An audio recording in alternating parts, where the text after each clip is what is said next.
Symptoms.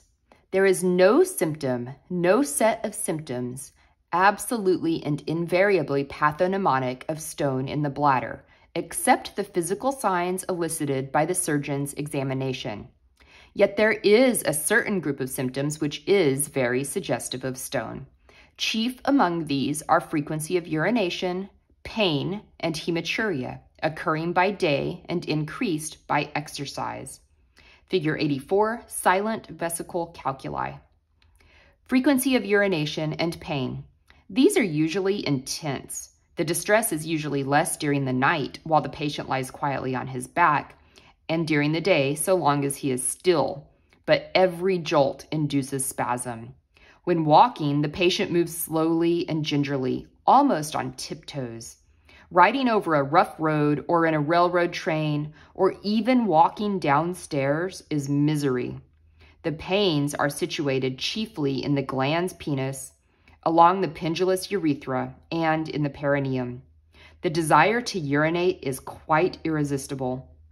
As a result of some extra exertion or an acute infection, the patient, from time to time, has what is known as a fit of the stone.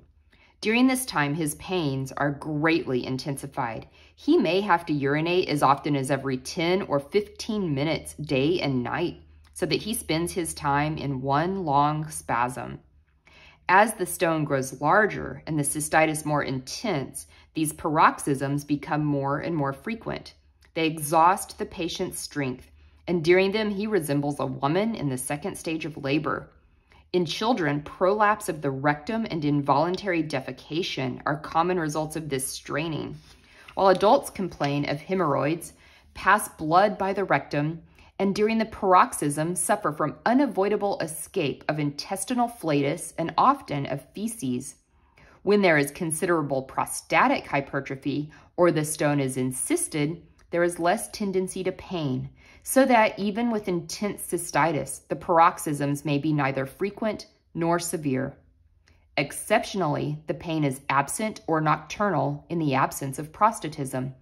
Thus, my two most recent lethallopaxies were performed on men, one of whom had never had any pain, though horseback riding made him bleed, figure 84, while the other had more pain when lying down than when sitting up.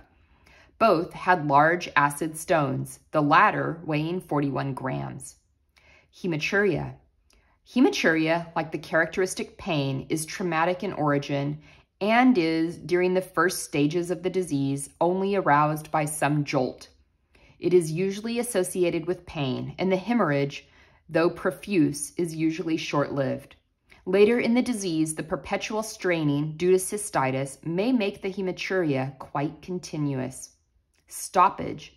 Sudden stoppage of the urinary stream is a symptom of stone, which is neither characteristic nor common.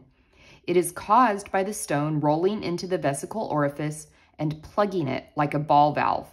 Striking cases, like that of Sir Henry Thompson, whose patient could urinate only while lying on his back, are most uncommon. Prostatics with stone do not show this symptom, and it may be caused by prostatic or vesical tumor.